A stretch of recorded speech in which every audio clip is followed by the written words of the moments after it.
Meron tayong Lazada Racing na Shurak dito. For disposal na kasi gulagulanit na, nakabili na tayong bago. Pero yung frame nyo, buo pa oh. Sayang naman. Kesa itapon agad, hanap tayong pwede pa paggamitan. Tanggalin muna natin tong mga to.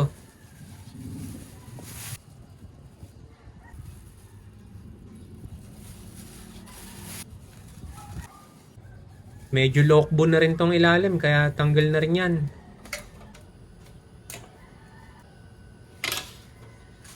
Tsaka natin hugasan mabuti.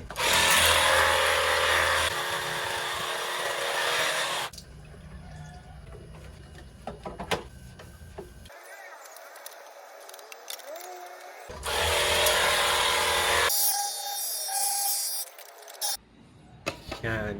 Habang binibilad to, tignan na natin kung saan gagamitin. Ganito itsura ng kitchen natin ngayon. Sapat lang para sa gamit ng 2 tao. Pero sobrang limited lang ng space. Lahat to araw-araw gamit kaya pinagkasya natin lahat yan dyan. Pag magluluto, masyado ng sakto. Kaya dito natin lalagay para lumuwag-luwag naman. Gawin nating block type. Tanggalin muna natin lahat ng gamit.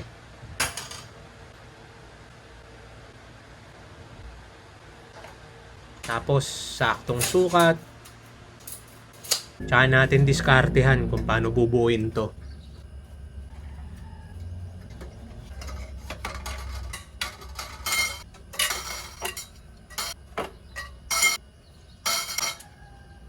Pag may baliko, X na yan. Huwag na natin gamitin. Tignan din natin yung mga damage na elbow. Delikado na yan. Baka dyan pag umuho.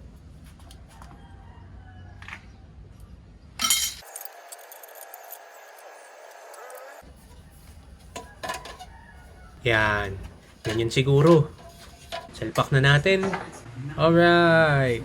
Nagputol lang tayo ng onte kasi may sobra dun sa original niya na haba.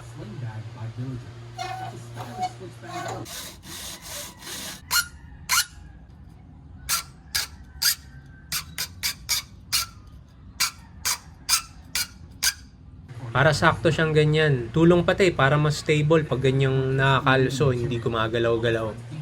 Dito na ngayon tong dish rack. I-secure lang natin para hindi to malembang pag kinargahan na. Tapos, kuha tayong isa dito sa pandemic collections natin. Kupit tayong isa, hatiin natin sa gitna.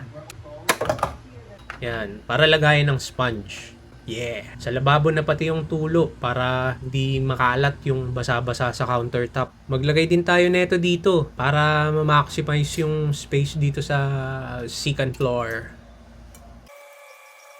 Para pwede pa magpatong dyan. Oh. Dyan na yung malalaki pati na makain sa space. Pero saktong magagaan lang. Pwede rin sampahin ng basahan o dagdag patungan. Kung sa tibay, meron naman na tayong na-scavenge na dati pa. Parang ganyan din. 2 galon ng tubig pinapatong dito. Ilang taon na so far, di pa naman gumigiba. Nababasa-basa din yan pero di pa naman kinakalawang. Kaya medyo safe naman kung ito lang yung ipapatong natin dito. Basta andito yung pinakamabigat malapit sa poste. Para tukod na tukod yan.